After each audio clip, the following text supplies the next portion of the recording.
The seasonings and the egg are in here. Why am I putting in the egg? I'm not breading this, but I'm going to add flour to this. And it'll just give it a different texture when it's done. You'll see. That is mixed well, and the oil to saute is right next to it. I'll add the flour. Ouch, that was noisy. You need enough flour. I might have to add more. Where this.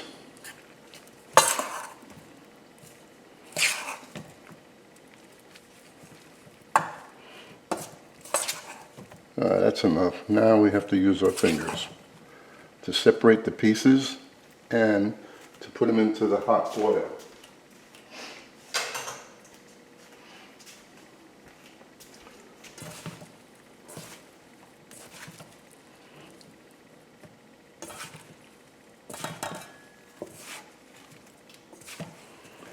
And then after I saute the chicken for a few minutes, just enough flour.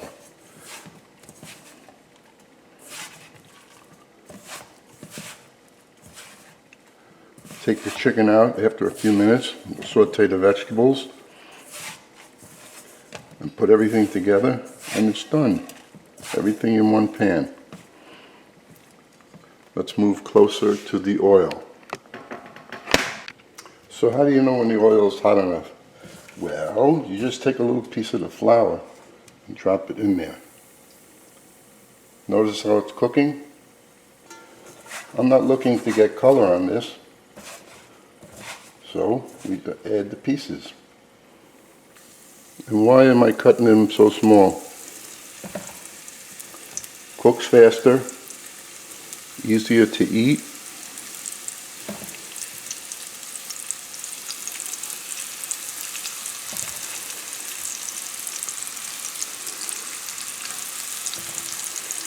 I think I could get all of this in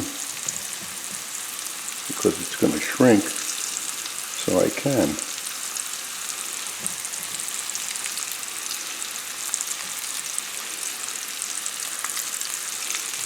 There we go, everything's in there.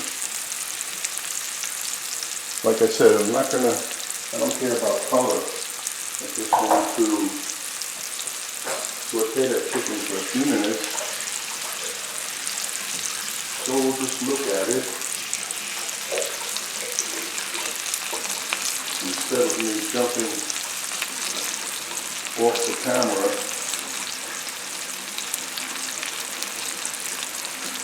And we have a little chicken stock.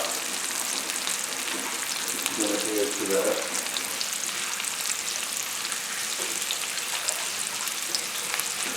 So it will be somewhat of a sauce. Adding a little moisture to what we have.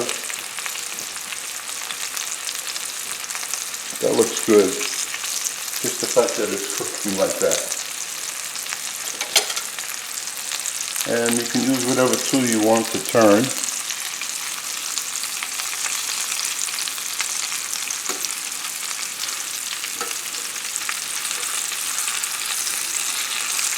This is a 10-inch pan, and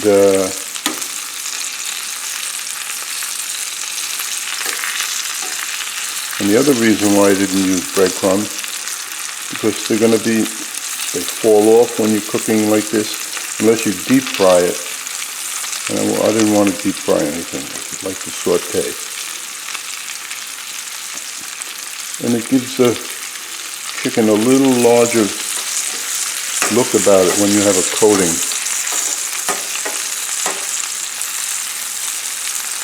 And just in general, it looks better than a plain piece of chicken with nothing on it but salt and pepper.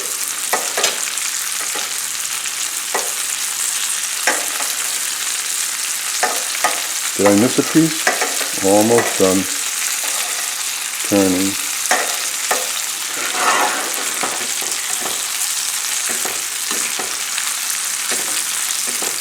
You could use a kitchen fork for this too.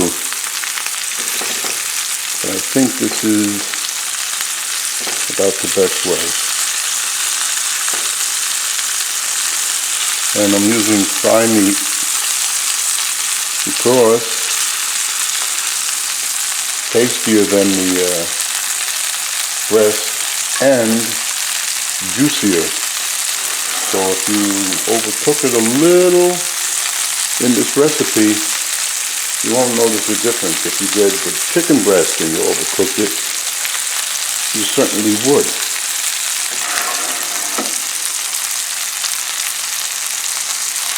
You know what I could do now, instead of taking this out, I could add, no, I can't add everything else. This pan's not large enough.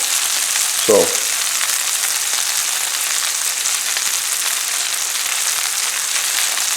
I'm just showing you the length of time. I hate to run this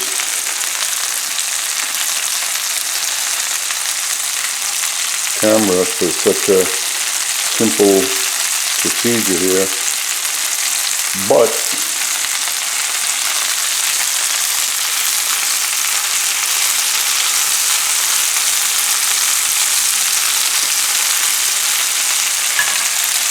so I'm going to take it out.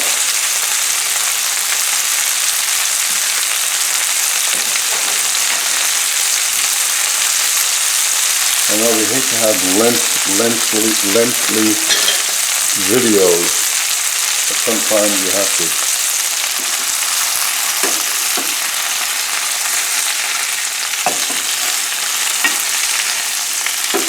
And they have a nice crunchiness about them.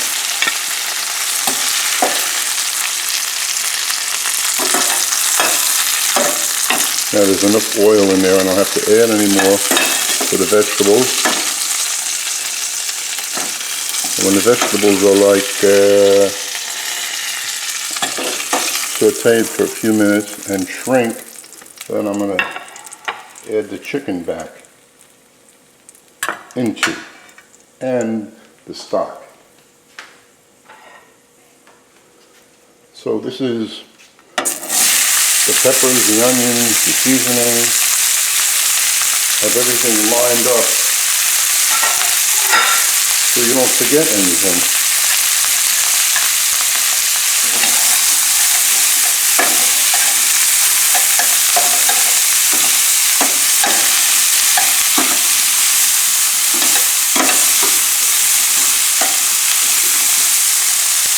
And to assist that in cooking,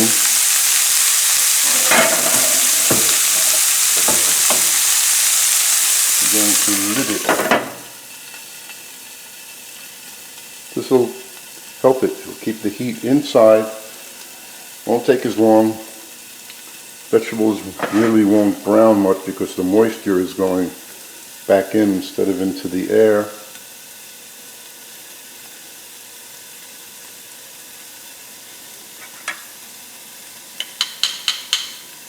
I would shut the camera off right now and say just cook these vegetables for a few minutes, but I'm not.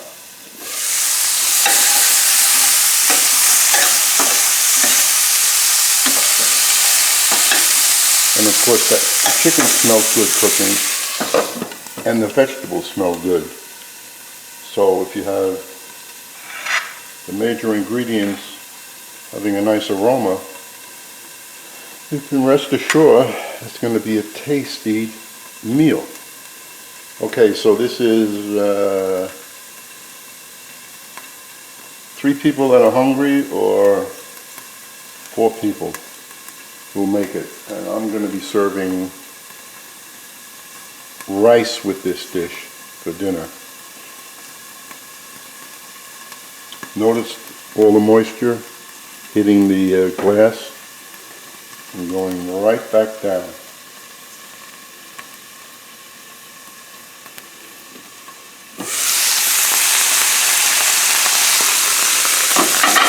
That's good.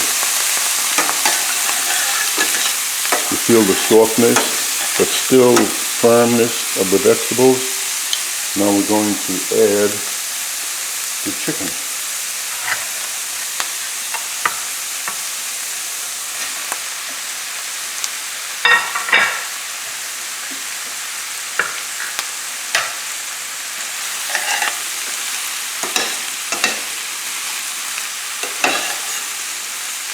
and the stock.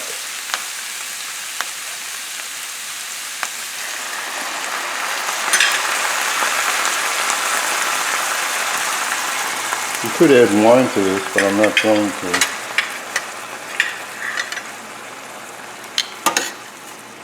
And I've used this moderate flame through the entire process.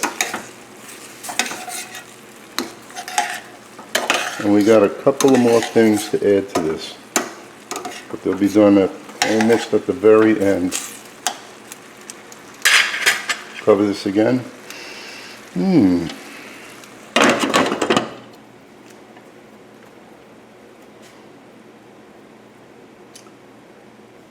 I don't know how many minutes have gone by.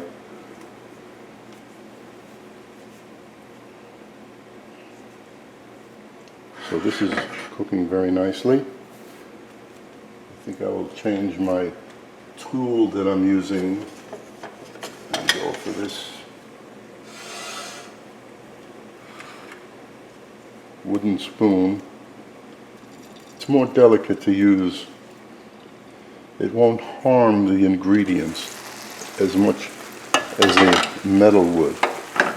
Just using the back to turn.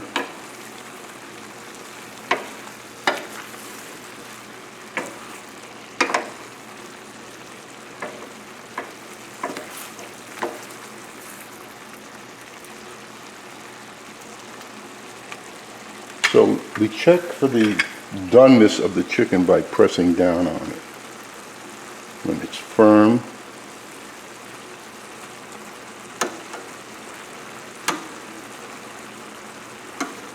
it's done, which it's going to be done in about 2 minutes.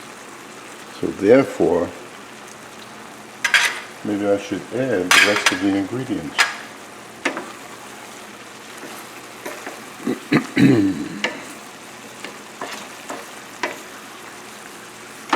If you notice,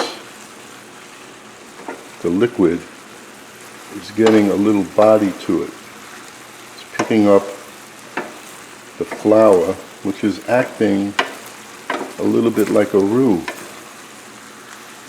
So it won't be watery.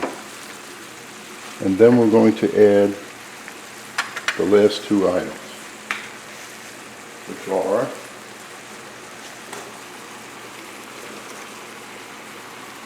the spinach and a few cherry tomatoes for color and for taste.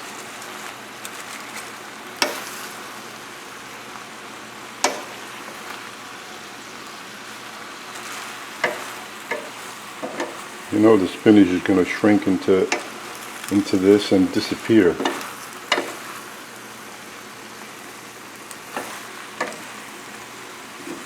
I don't mind the stems on the spinach. Some people do. I don't. And if I do pick the stems off, as I'm picking them, I'm eating them.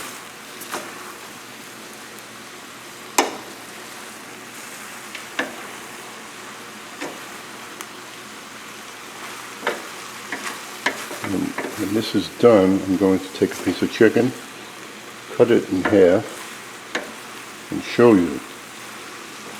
So the length of time on this is the time it takes to cook this dish.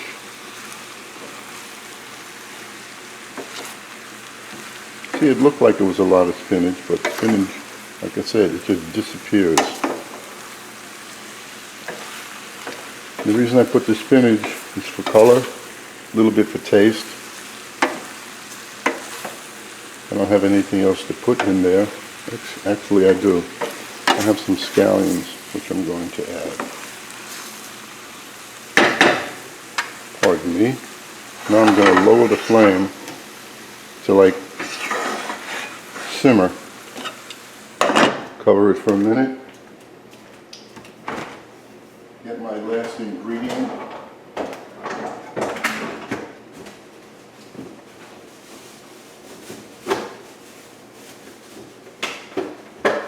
Which I should have had ready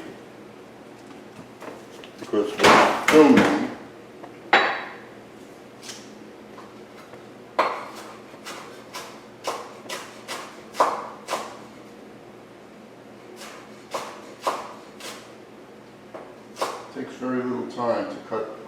scallions.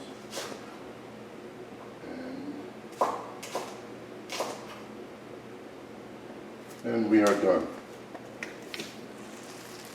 Let me add the scallions. I have more than that.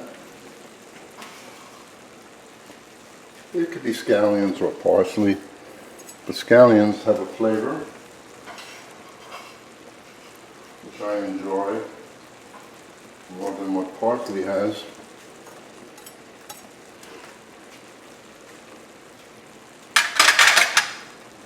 Shut it off.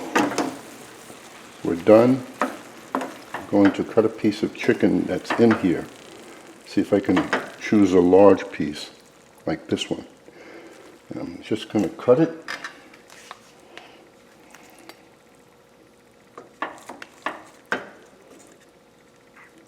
Notice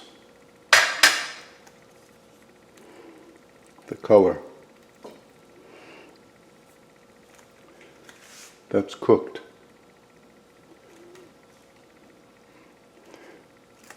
Since I cut it up, I must eat it.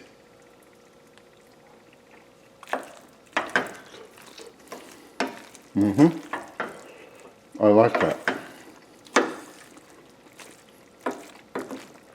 And serve this over rice. I hope you enjoy.